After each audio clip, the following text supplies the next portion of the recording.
Why has the granting of diplomatic immunity to Zimbabwe's First Lady Grace Mugabe caused a stir? Was the criteria used in granting diplomatic immunity to Ms. Mugabe constitutional? Why has International Relations and Cooperation Minister considered that the decision was not an easy one to make? And what are the prospects of success regarding Afriforum's application to set aside the immunity order? What time is it? It's question time.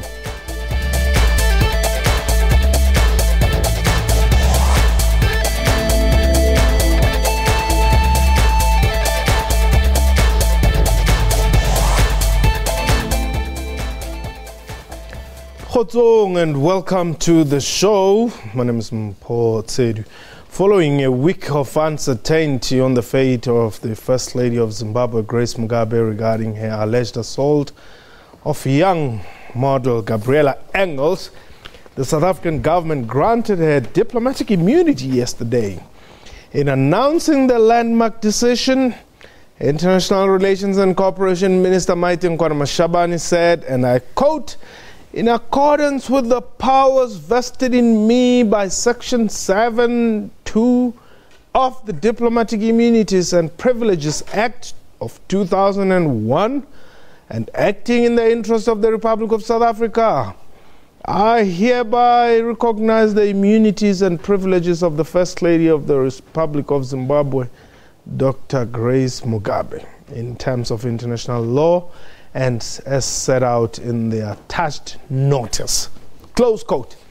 Political parties and civic organizations have expressed their dissatisfaction, though, with lobby group Afriforum saying it is assisting Engels with a legal application to set aside the diplomatic immunity order. We are live, and therefore you can call us and air your views. The number to dial is 089-110-4210. Our international number +2789-110-4210. Our Twitter handle at question time 24. My guest today, Dr. Isaac Khomo, is a producer at Spotlight Africa on Channel Africa. And in our Hatfield studio, we are joined by Otilia Maunganidze. She is the head of special projects at the Institute for Security Studies of South Africa. But before we get into the discussion, let's have a look at this clip by Afriforum spokesperson and DA's Shadow Minister of Police. A decision to grant immunity was irrational, and it's contrary not only to international law but also to our own constitution. International relations is meant to be a tool and a conduit for advancing the national interest. Our national interest is development, economic growth, job creation. And we're not going to do that if we can't attract investors who see that our government does not consistently apply the law, does not uphold the constitution, and therefore cannot be trusted as a social partner in such an endeavor. Well, those are views from other interested parties here, the DA and, of course, Afriforum. A reminder that you can just call us and air your views. The numbers to dial 089-110-4210. And if you're outside the borders, +2789-110-4210. Let me welcome you to the show. Dr. Khomo, Otilia, let me welcome you to the show as well. Disappointed with the developments? Well, the developments have been quite interesting because, as you rightly pointed out, over the past week, people were wondering whether there would finally be some sort of justice in the case against Grace Mugabe. But early yesterday morning, essentially snuck out of the country, having been granted immunity at the 11th hour, which is something that a lot of people have criticized, because the question is whether she would have been granted immunity had she not committed a crime.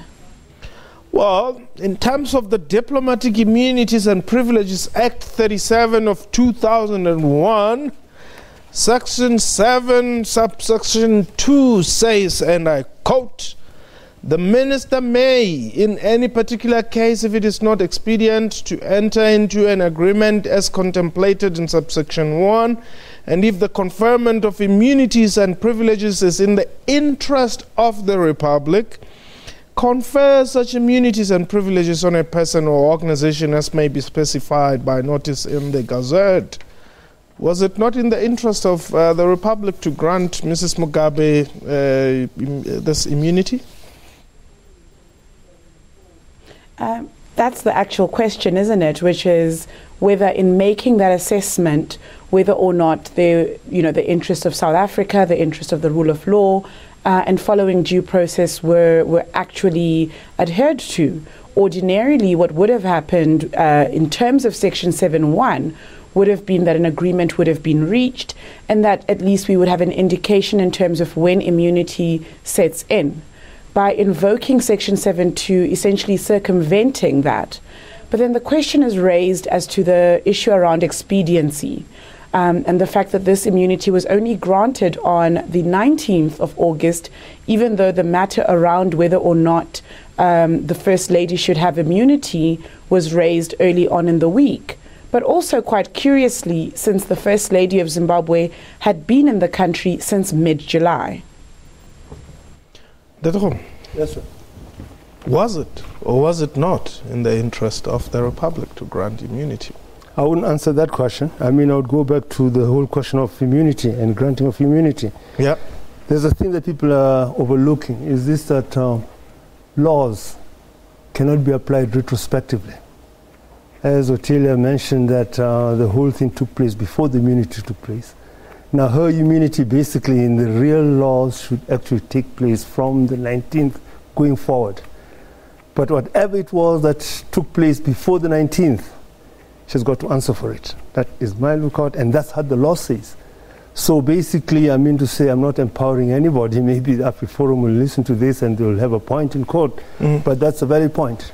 I mean, it's a point of people changing the constitution when they're sitting, when they're president, and when the next election comes, they are eligible to stand for the election because those laws do not count what happened behind.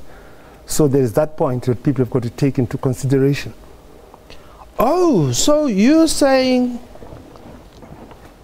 if this case was to continue and Mrs. Mugabe was to be found guilty, she may therefore not be eligible to be elected president of either ZANU-PF or of the Republic of Zimbabwe. I'm not going that far. I mean, say that those laws are Zimbabwean laws. I'm talking about South African laws. I mean, granting her immunity on the 19th of August, whereas the action took place before the 19th.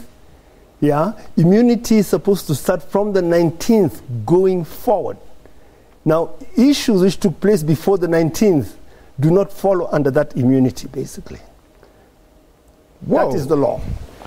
This is getting very interesting. And by the way, Otelia, she's a lawyer. Yeah, well, I'll go to her. I just want to remind our viewers that we had invited the department. I'm told that they refused to participate and referred us to this statement. So on behalf of the Department of, the Department of what's it called? DECO, as they call it. I think let's just call it DECO for convenience purposes. The minister and her staff referred us to this. This is what we have on behalf of the department. Otelia, please talk to me. This is getting more interesting. Well, it's been interesting, hasn't it, right from the jump? And the point that has been made in terms of effective date, in the absence of an agreement, as I was saying earlier, that specifies a start date, the effective start date would be the date of the notice. Now, just simply a reading of that is simply that immunity was granted so that she could be able to leave the country. Now, that's an important thing to bear in mind because, as you will recall, in the middle of last week, from the Ministry of Police, they had indicated that they were willing and ready to proceed and had conversations with the First Lady herself and members of her team, but also that failing her, when she failed to appear rather at court, that they had issued red notices at ports of entry and exit. Now, essentially, by granting immunity then, all that it did was it allowed for her to be able to leave. But then the questions around whether or not there's immunity for the offence committed, until there is a subsequent notice that grants any other form of immunity, what we have at the moment is immunity from the 19th of August and not before then. Wiseman, you're in PE, welcome. Good afternoon, Mpo, and good afternoon to Dr. Home. Look, Mpo, I condemn what Grace Mugabe did, man. I think she deserves to go to jail. Man. Now I'm wondering, let's say if that young lady died, Mpo, this case was going to be treated the same, or what? Let's say Grace Mugabe was going to get away with the murder. Let's just pretend that that lady died. So South African government was going to defend Grace Mugabe. Now, for the other concern I have is this Afriforum. You see, Afriforum, those people are the bunch of racist organizations. Those people, why they always targeting only white people who are abused or whatever? So we will never hear them speaking out when they are black people mistreated out there. They are a bunch of racist people, and South Africans look to take notice of that Afriforum. Okay. Those people are not fair, poor man. Yes, I condemn what Grace Mugabe did. She needs to go to prison or whatever. But this Afriforum people, they are a bunch of racist people. Those people. Thank you. Thanks very much, Wise. Well, the model isn't white as such, but yeah, I get your point. So yeah, we're taking your calls, 089-110-4210. But what would have been the consequences here had she not been granted this? I mean, the husband was in the country. I mean, I don't think he was going to leave her behind. Well, he left her behind to come here. So what was the big deal? When she came here, she didn't come with the husband. The husband came alone. If he goes back alone, there's no big deal, is it?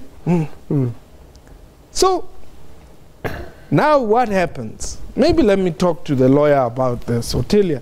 Now, what is going to happen? What happens to this poor woman who was beaten up? And by the way, Ms. Mugabe is not denying that she assaulted this girl. She, according to reports, she gave reasons why she did it. You know, so what is going to happen to her? The person she opened the case or the charge laid the charges against is no longer in the country.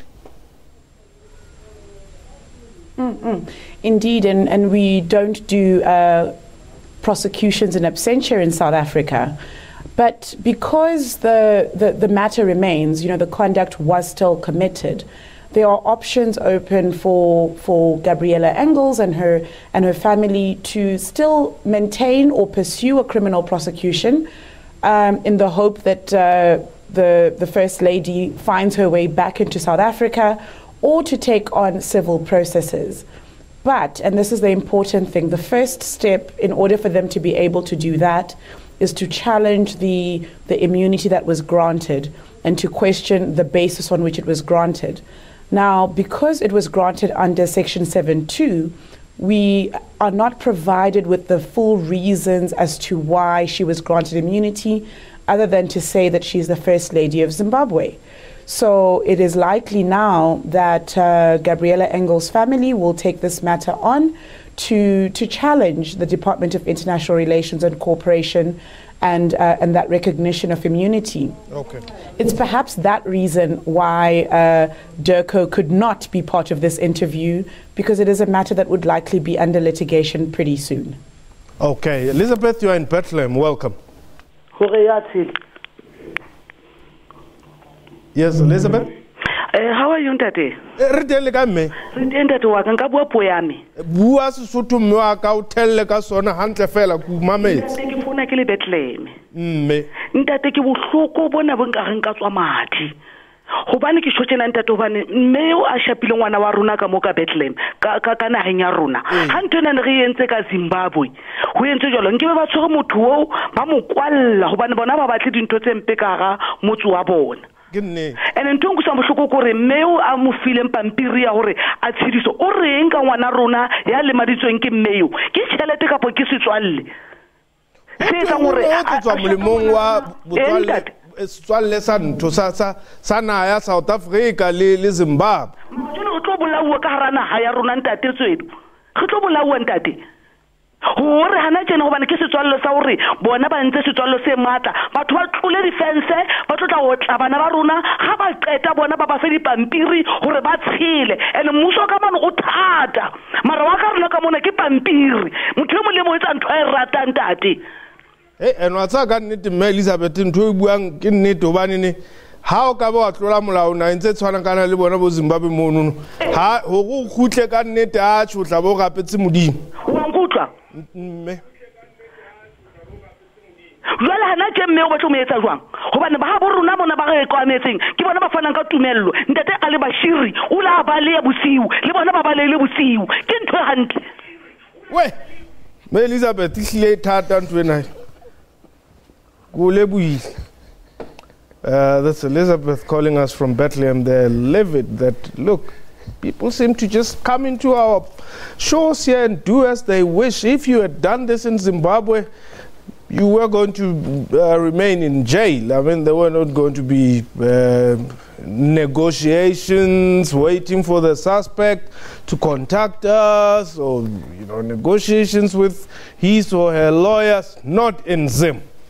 That would only happen here in South Africa. But are we being underdone here in Tatokhom? I think, in a way, we have been underdone.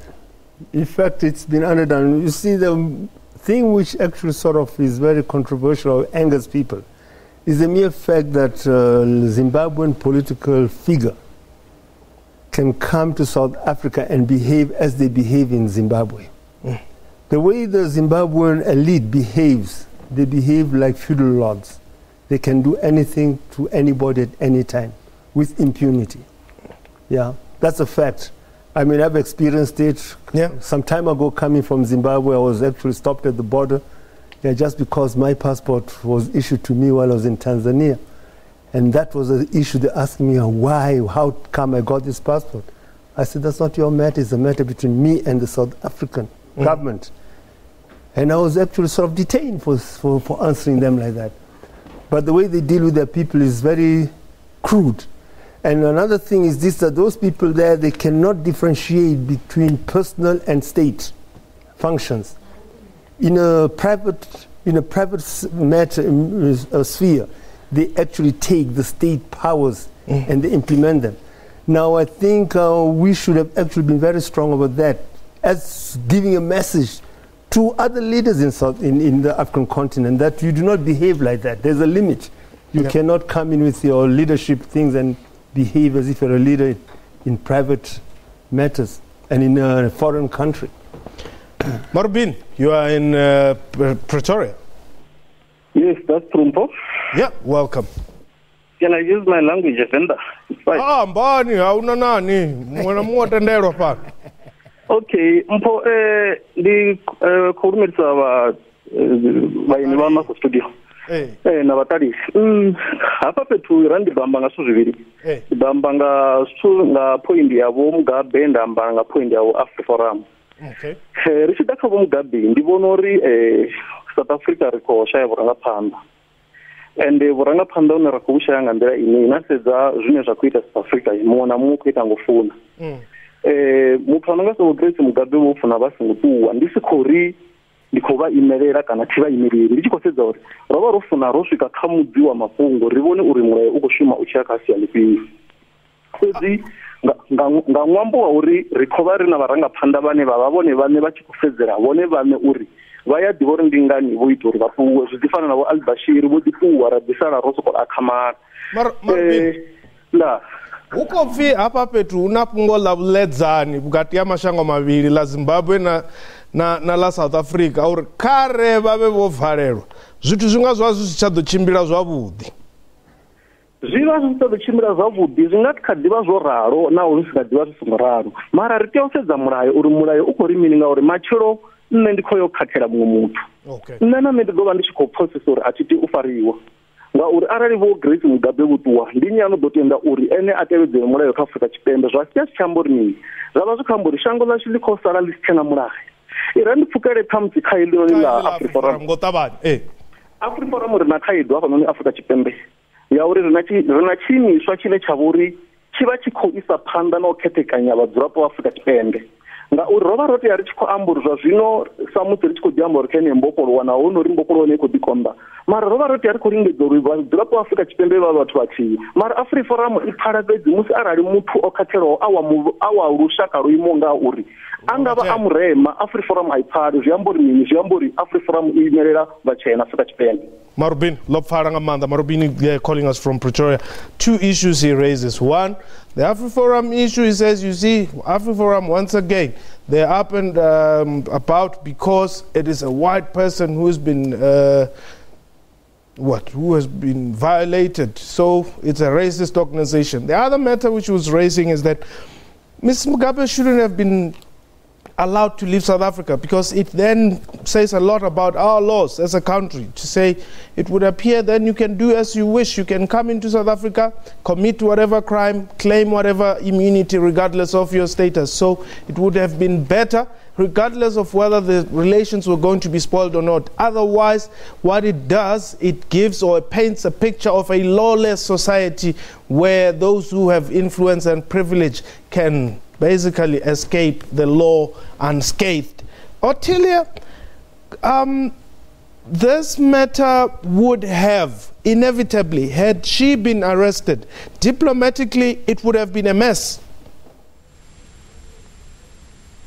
Potentially it would have been more so because of her position within Zimbabwe and the way in which the Zimbabwean government would have reacted. Now, while both the Civil Aviation Authority and Airports Company South Africa here have indicated that the lack of flights between Zimbabwe and South Africa on Saturday had nothing to do with the diplomatic spat.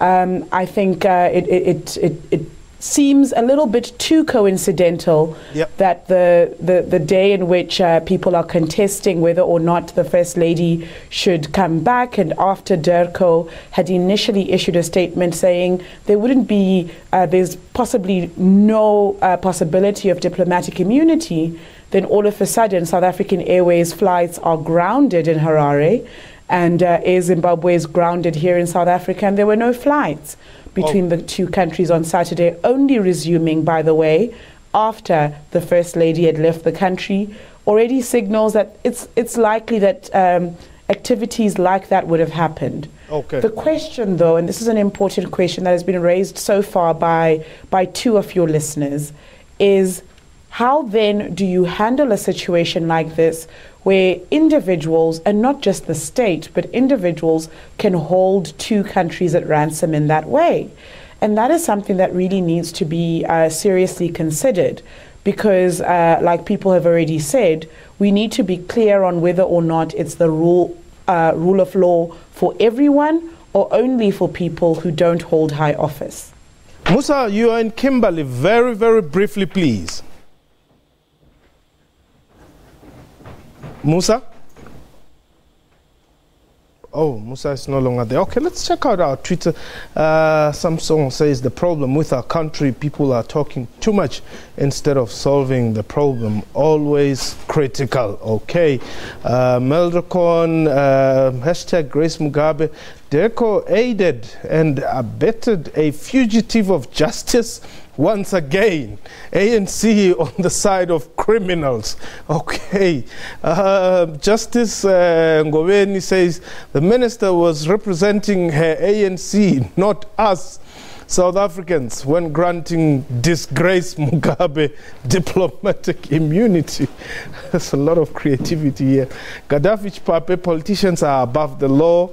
Case will disappear. And is it Siano Maruping says ANC sees themselves in all oppressive movements, granting Grace immunity as subconsciously defending themselves. And perhaps the last one there, Tsietsi Makhala says, will they allow Mrs. Mugabe to come to South Africa again? South Africa is not a trusted country when coming to law? And I think that's a very good question. Do you think she will still come back?